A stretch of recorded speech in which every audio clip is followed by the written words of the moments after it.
हड़प्पा सभ्यता को इतिहास की सबसे पुरानी सभ्यता माना जाता है, लेकिन क्या ये सच है? यकीन मानिए आज की कहानी जानकर आपके विचार पूरी तरह से बदल जाएंगे, क्योंकि आज हम बात करेंगे कुछ ऐसी चीजों की जो इतनी पुरानी हैं कि आप सोच भी नहीं सकते। यकीन मानिए ये कोई कहानी नहीं बल्कि ऐसी मिस्टीरियस डिस्कवरीज हैं जो आज भी साइंटिस्ट एंड हिस्टोरियंस के होश उड़ा रही हैं। मगर अब सवाल ये उठता है कि क्या ये खोज किसी खोई हुई सिविलाइजेशन का सबूत है या फिर कोई ऐसा सच जो हमसे छुपाया गया है? तो चलिए डिटेल्स में जानते हैं। सबसे पहले बात करते हैं द सुमेरियन किंग लिस्ट की। हर राजा चाहता था कि उसे और उसकी ब्लड लाइन को याद रखा जाए, इसलिए वो वंशावलियों का रिकॉर्ड रखते थे। और राजाओं के लिए जीनियोलॉजिकल रिकॉर्ड्स रखना कोई नई बात नहीं है। भारत से लेकर इजिप्शियन एंड सुमेरियन सिविलाइजेशन तक ये ट्रेडिशन प्रिवेल्स रही है। लेकिन कोई भी वंशावली उतनी रहस्यमयी नहीं है जितनी की सुमेरियन किंग लिस्ट है। इसका अंदाजा आप इस बात से लगा सकते हैं कि फिलहाल आपको जो पत्थर स्क्रीन पर नजर आ रहा है वो कोई साधारण शिलालेख नहीं, बल्कि एक ऐसा रहस्यमयी पत्थर है जिसका रहस्य जानने के लिए आज तक वैज्ञानिकों ने दिन रात एक कर दिए हैं। मगर इसके बावजूद वो इसका पूरा रहस्य नहीं सुलझा पाए हैं, क्योंकि ये ऐसा पत्थर है जिस पर लिखी बातों पर यकीन करना भी मुश्किल है। अगर इस स्टोन की बात करें तो इसे इराक के लारसा और निप्पुर इलाके में खोजा गया था। ये पत्थर क्ले स्लैब से बना है और इसका वजन करीब 10 किलो है। ये 20 इंच लंबा और 16 इंच चौड़ा है। इस पर सुमेरियन राजाओं के नाम, उनके शासनकाल की जानकारी खुदी हुई है। मगर सबसे ज्यादा हैरान कर देने वाली बात यह है कि इस पर जिन राजाओं के नाम दिए गए हैं उनके शासनकाल को 40,000 से लेकर 7,000 साल तक बताया गया है। अब सोचिए, क्या वाकई कोई इंसान 40,000 साल तक राज कर सकता है? यही वजह है कि ये सूची आज भी इतिहास की सबसे रहस्यमय दस्तावेजों में से एक मानी जाती है। चलिए अब बात करते हैं लंदन हैमर की। ये बात है 1936 की, जब अमेरिका के टेक्सास शहर में एक अद्भुत चीज मिली थी। असल में मैक्स हैन और उनकी पत्नी जंगल में घूम रहे थे, तभी उन्हें कुछ प्राइसलेस स्टोन दिखाई दिए, तो वो उन्हें इकट्ठा करने लगे। ऐसा इसलिए क्योंकि इन दोनों को अजीबोगरीब पत्थर इकट्ठा करने का शौक था। मगर उसी दिन उन्हें कुछ ऐसा मिला जिसने उन्हें इतिहास में दर्ज कर दिया। दरअसल उन्हें एक ऐसा पत्थर मिला जिससे हिस्टोरियंस एंड साइंटिस्ट दोनों चौंक गए, क्योंकि उस भारी पत्थर के अंदर लोहे का एक हथौड़ा फंसा हुआ था। शुरुआत में तो उन्हें ये एक सिंपल खोज लगी, लेकिन जब वैज्ञानिकों ने इस पर शोध किया तो सबके होश उड़ गए, क्योंकि ये पत्थर लगभग 40 करोड़ साल पुराना था। क्या 40 करोड़ साल? जी हाँ, आपने सही सुना। ये वही समय था जब धरती पर सिर्फ बैक्टीरिया जैसे जीव थे। अगर सच में ऐसा था तो ये हथौड़ा वहां कैसे आया? क्या ये किसी प्राचीन सभ्यता का प्रमाण है या कोई और गहरा रहस्य समेटे हुए है? जैसे ही ये खोज हुई, वैज्ञानिकों में विवाद शुरू हो गया। कुछ वैज्ञानिकों का मानना था कि पत्थर और हथौड़ा दोनों 40 करोड़ साल पुराने हैं। अगर ये सच है तो इसका मतलब हुआ कि हमसे पहले भी कोई उन्नत सभ्यता रही होगी जो हथौड़े का यूज किया करती थी। लेकिन फिर सामने आई एक दूसरी रिसर्च टीम, जिनका कहना था कि केवल पत्थर 40 करोड़ साल पुराना है, हथौड़ा उतना पुराना नहीं है। कार्बन डेटिंग की गई तो पता चला कि हथौड़ा 200 से 250 साल पुराना है। लेकिन सवाल यह है कि अगर हथौड़ा नया था तो ये करोड़ों साल पुराने पत्थर में जाकर फंसा कैसे? क्या ये किसी प्राकृतिक प्रक्रिया का नतीजा था या फिर कोई ऐसा रहस्य जिसे विज्ञान आज तक समझ नहीं पाया है? इसकी जांच कई बार की गई और हर बार नई नई जानकारियां सामने आई।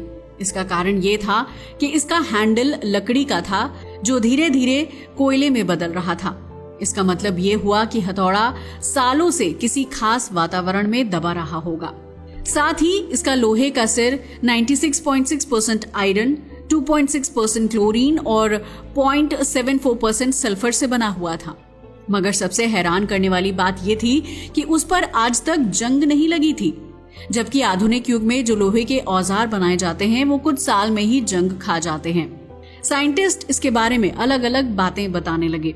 एक और जहां कुछ साइंटिस्ट इस हथौड़े को किसी पुरानी और विलुप्त हो चुकी सभ्यता का प्रमाण मानते हैं, तो वहीं कुछ लोगों ने इसे समय यात्रा का सबूत तक बताया है। उनका कहना है कि शायद ये किसी टाइम ट्रैवलर के हाथ से गिरा हुआ हथौड़ा था।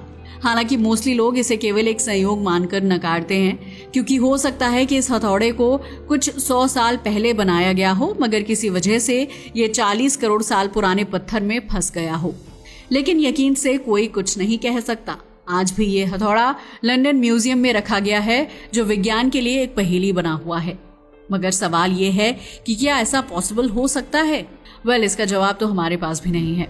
तो चलिए अब बढ़ते हैं आगे और बात करते हैं द शिगिर आइडल रशिया की। ये बात है सन 1890 की, जब रूस के साइबेरिया क्षेत्र में कुछ लोगों को एक मिस्टीरियस वुडन स्कल्पचर मिला था, जिसे नाम दिया गया शिगिर आइडल। ऐसा इसलिए क्योंकि ये शिगिर पीट बॉग जगह से मिला था। स्टार्टिंग में तो उन्हें ये एक साधारण लकड़ी की मूर्ति लगी, लेकिन जब इसकी जांच की गई तो पता चला कि ये कोई साधारण मूर्ति नहीं थी, बल्कि ये दुनिया की सबसे पुरानी लकड़ी की मूर्ति थी, जिसका अंदाजा आप इस बात से लगा सकते हैं कि जब इसकी पहली बार कार्बन डेटिंग की गई तो इसकी उम्र करीब 9000 साल बताई गई। मगर 2018 में नई तकनीकों के जरिए इसकी फिर से जांच की गई तो पता चला कि ये मूर्ति 12500 साल से भी ज्यादा पुरानी है। इसका मतलब ये हुआ कि ये पिरामिड्स से भी 7000 साल पुरानी है। इतनी प्राचीन कि जब इसे बनाया गया था तब दुनिया में आखिरी हिम युग समाप्त होने वाला था। वैसे अगर इसकी लंबाई की बात की जाए तो ये 2.8 मीटर लंबी है। जब इसे खोजा गया था तब इसके कुछ हिस्से पहले से ही नष्ट हो चुके थे। अगर इस मूर्ति की बनावट की बात करें तो इसकी सबसे बड़ी खासियत उस पर की गई नक्काशी है। असल में इस पर मानवीय आकृतियों, पैटर्न और कुछ आज्ञा प्रतीकों को उकेरा गया है। इसके साथ ही इसमें 11 चेहरे भी नजर आते हैं। इसके बारे में आज तक कोई निश्चित रूप से नहीं कह पाया है कि ये किसी प्राचीन देवता की मूर्ति है या किसी खोई हुई सभ्यता का कोई संदेश हो सकता है। लेकिन हैरान करने वाली बात यह है कि लकड़ी से बनी होने के बावजूद ये मूर्ति अब तक कैसे बची रही। वैज्ञानिकों का मानना है कि ये पीट बॉग की विशेष स्थिति के कारण अपने मूल रूप में संरक्षित रह पाई है। आज भी ये मूर्ति रूस के एक संग्रहालय में रखी हुई है और वैज्ञानिक अब भी इसे समझने की कोशिश कर रहे हैं, मगर ये मूर्ति अब भी एक अनसुलझा रहस्य बनी हुई है। चलिए अब बात करते हैं बस्ट ऑफ नेफरटीटी की। ये साल था 1912 का, जब जर्मन पुरातत्वविद लुडविग बोर्स और उनकी टीम मिस्र में खुदाई कर रहे थे। जी हाँ, वही मिस्र जिसे जाना ही जाता है अपने हिस्टोरिकल एविडेंस के लिए। ये टीम अमरना शहर की एक एंशिएंट वर्कशॉप में खुदाई कर रही थी, क्योंकि वहां 3000 साल पुरानी सभ्यता के अवशेष मिले थे। लेकिन मिट्टी और धूल के बीच से एक अद्भुत चीज बाहर निकली, जिसे देखकर हर कोई हैरान था। दरअसल ये एक ब्यूटीफुल एंड यूनिक स्टैच्यू थी, और ये कोई सिंपल फिगरिन नहीं, बल्कि मिस्र की महान रानी का बस्ट यानी half face and shoulder length statue था। लेकिन सबसे हैरानी की बात ये थी कि ये मूर्ति इतने साल तक जमीन में दफन रही, मगर इसके बावजूद इसकी स्थिति लगभग परफेक्ट थी, ठीक वैसे जैसे किसी ने इसे अभी अभी तराश कर भूमि में दबाया हो। इसकी sharp nose, high neck and dark blue crown को देखकर हर कोई एन्चेंटेड रह गया। लेकिन जैसे ही इस बस्ट की सफाई की गई और इसे धूप में रखा गया तो इसके कलर एंड कार्विंग और भी उभरकर सामने आए, जिन्हें देखकर लग रहा था कि ये आधुनिक काल से भी ज्यादा परफेक्ट और रियल है। अगर आप इस मूर्ति को देखेंगे तो आपको यकीन नहीं होगा कि 3400 साल पहले इसे बनाया गया था। इस मूर्ति की आंखें इतनी इम्प्रेसिव एंड वाइब्रेंट थीं कि ऐसा लग रहा था मानो ये किसी को देख रही हो। लेकिन फिर सामने आया इसका सबसे बड़ा रहस्य। इस मूर्ति की एक आंख गायब थी। वैज्ञानिकों ने जब इसका अध्ययन किया तो पता चला कि ये 1345 ईसा पूर्व में बनाई गई थी, यानी आज से करीब 3400 साल पहले। इसे ग्रेट स्कल्प्टर थटमोस की वर्कशॉप में तैयार किया गया था। माना जाता है कि ये फिरौन अखेनातेन की पत्नी रानी नेफरटीटी की मूर्ति थी, जो मिस्र की सबसे शक्तिशाली रानियों में से एक थी। मगर उनका जीवन एक रहस्य है, क्योंकि इतिहास में उनके अंतिम वर्षों के बारे में बहुत कम जानकारी है। लेकिन सबसे रहस्यमय बात इस मूर्ति की गायब आंख है। क्या ये आंख अधूरी रह गई थी या जानबूझकर नहीं बनाई गई थी, या कहीं ऐसा तो नहीं कि रानी की एक आंख थी ही नहीं। कुछ विशेषज्ञों का मानना है कि नेफरटीटी की आंख में कोई बीमारी थी। वहीं कुछ लोगों का कहना है कि ये एक अधूरी कलाकृति हो सकती है जो मिस्र की किसी प्राचीन परंपरा से जुड़ी हो। आज भी नेफरटीटी की ये मूर्ति जर्मनी के बर्लिन में संग्रहालय में रखी हुई है।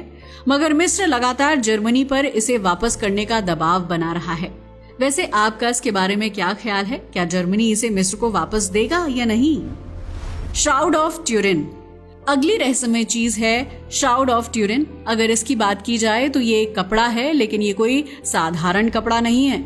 ये दुनिया का सबसे रहस्यमयी और चौंकाने वाला अवशेष माना जाता है, क्योंकि ऐसा माना जाता है कि ये वही कपड़ा है जिसमें ईसा मसीह को सूली पर चढ़ाने के बाद लपेटा गया था। आज भी इस कपड़े पर एक व्यक्ति की छवि है, जिससे पता चलता है कि उसे सूली पर चढ़ाने की भयानक यातना दी गई थी। इस पर वक्त के धब्बे, चेहरा और दाढ़ी तक बने हुए हैं, जो इसे और भी रहस्यमय बना देते हैं। जब से इसकी खोज हुई है तब से माना जाता रहा है कि ये कपड़ा लगभग 700 साल पुराना है, क्योंकि 1988 में जब कार्बन डेटिंग टेस्ट किया गया था तब ये 13वीं या 14वीं सदी का बताया गया था। लेकिन हाल ही में कुछ ऐसा हुआ है जिसने इसकी उम्र को और बढ़ा दिया है। दरअसल इटली के वैज्ञानिकों ने एक नई तकनीक का यूज करके जब इसकी दोबारा जांच की तो पता चला कि ये कपड़ा 700 या 800 साल नहीं बल्कि 2000 साल पुराना है। इसका मतलब इसके साथ जो धार्मिक मान्यता जुड़ी हुई है वो सच हो सकती है कि इस कपड़े का इस्तेमाल ईसा मसीह के शव को लपेटने के लिए किया गया था। मगर सवाल उठता है, क्या ये सच में उसी पवित्र व्यक्ति के शरीर पर लपेटा गया था या फिर ये किसी और का रिमेन्स है? जब वैज्ञानिकों ने गहराई से कपड़े का विश्लेषण किया तो पता चला कि इस पर एक इंसान की छवि उभरती है। यही नहीं, इस पर जो खून के धब्बे पाए गए हैं वो पुरुष और शारीरिक यातना के दौरान शरीर से निकलने वाले खून से मेल खाते हैं। जब इसे एडवांस तकनीकों से जांचा गया तो ये साबित हो गया कि ये कपड़ा वास्तव में 2000 साल पुराना है, जिससे ये संभावना और बढ़ जाती है कि ये ईसा मसीह का अंतिम वस्त्र हो सकता है। हालांकि आज भी वैज्ञानिक और इतिहासकार इस विषय में एक मत नहीं है और बहस जारी है, मगर इतना तो तय है कि ये कपड़ा आज भी दुनिया का सबसे रहस्यमय अवशेष माना जाता है। आज ये इटली के ट्यूरिन शहर के कैथेड्रल में रखा गया है और आपको जानकर हैरानी होगी कि दुनिया भर से लाखों लोग इसे देखने आते हैं। मगर सबसे बड़ा सवाल यही है, क्या ये सच में ईसा मसीह का अंतिम वस्त्र है या फिर ये सिर्फ एक ऐतिहासिक रहस्य है जिसे शायद हम कभी पूरी तरह सुलझा नहीं पाएंगे। तो दोस्तों, ये थी कहानी दुनिया की कुछ सबसे रहस्यमयी चीजों की। वैसे आपको कौन सा रहस्य सबसे ज्यादा हैरान कर देने वाला और खतरनाक लगा?